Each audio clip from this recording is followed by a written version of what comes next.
ইতিহাসের পাতায় আরও একবার প্রত্যেককে স্বাগত জানাই। এই মুহূর্তে আমরা দাঁড়িয়ে রয়েছি বিহারের নালন্দার পবিত্র ভূমিতে, এবং আমাদের সামনে যে মূর্তিটা দেখতে পাচ্ছেন তা চিনতে পারছেন নিশ্চয়ই আপনারা। হ্যাঁ, একদম ঠিক ধরেছেন, ইতিহাসের পাতায় কখনো না কখনো এই ছবিটা আপনারা দেখেছেন।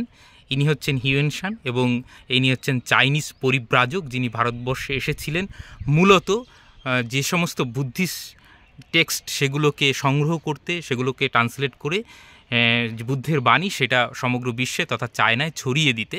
জানেন যে দক্ষিণ পূর্ব এশিয়ায় বৌদ্ধ ধর্মের একটা বিরাট প্রভাব রয়েছে, এবং তার স্মৃতি বিজড়িত যে হল বা মিউজিয়াম সেখানেই আমরা দাঁড়িয়ে রয়েছি। এইটা হচ্ছে মেইন হল।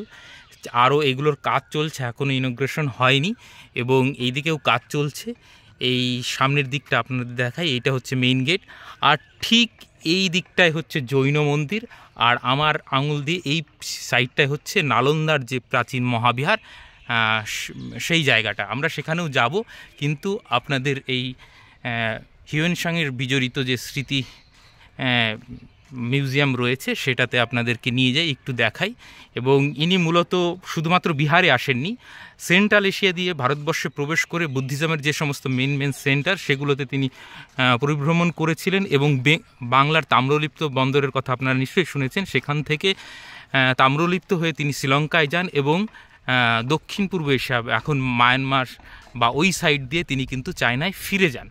তো তার যেই বিরাট জার্নি, মানে 7th সেঞ্চুরিতে ধরুন 629-এর দিকে তিনি ভারতবর্ষে এসেছিলেন, এবং প্রায় দীর্ঘদিন থাকার পর বিভিন্ন বুদ্ধিস্ট সেন্টারে ঘোরার পর 645-এর দিকে তিনি কিন্তু চায়নায় ফিরে যান। আমি দেখাচ্ছি ভেতরে গিয়ে একটু আপনাদের সেই মিউজিয়াম হলটা।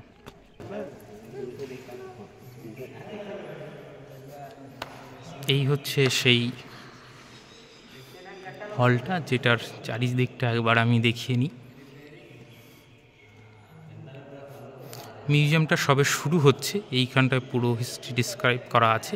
এবং এইটা দেখুন, এইটা হচ্ছে গৌতম বুদ্ধের যে ফুটপ্রিন্ট সেইটা, এবং সেখানে এটা 1999 সালে কিন্তু পাটালিপুত্র থেকে পাওয়া গিয়েছে বুদ্ধের ফুটপ্রিন্ট, দেখতেই পাচ্ছেন।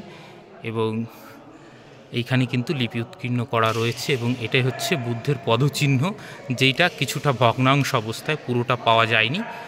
এই হচ্ছে বুদ্ধের পদচিহ্ন, এবং এই হচ্ছে বিশাল বড় হল, এবং এটার মূল প্রবেশদ্বার এখানে। এটা কিন্তু কাজ চলছে, এখনও পুরোপুরি কমপ্লিট হয়নি।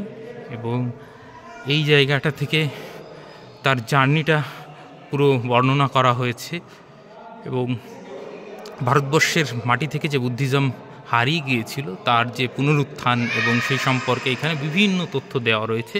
আমি যেরকমটা বলছিলাম, এই দেখতেই পাচ্ছেন এই জায়গাটা হিমালয় পর্বতমালা, এবং এটা তিব্বত, এই চায়না থেকে সেন্ট্রাল এশিয়া হয়ে তিনি প্রবেশ করেছিলেন উত্তর পশ্চিম ভারত দিয়ে, এইখান দিয়ে পরিভ্রমণ করে একদম দক্ষিণে অর্থাৎ শ্রীলঙ্কায় গিয়ে সেখান থেকে কিন্তু এই দক্ষিণ পূর্ব এশিয়া হয়ে তিনি কিন্তু চায়নায় আবার ফিরে যান।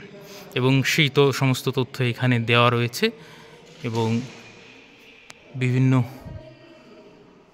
ইনফরমেশন এখানে রয়েছে, সেই সঙ্গে এখানে বিভিন্ন কারুকার্য করা রয়েছে। আশা করি প্রত্যেকের ভালো লাগবে আসলে। যদি নালন্দায় কখনো আসেন তাহলে এই জায়গাগুলোতে ঘুরে যেতে পারেন। আপাতত সকলকে অসংখ্য ধন্যবাদ।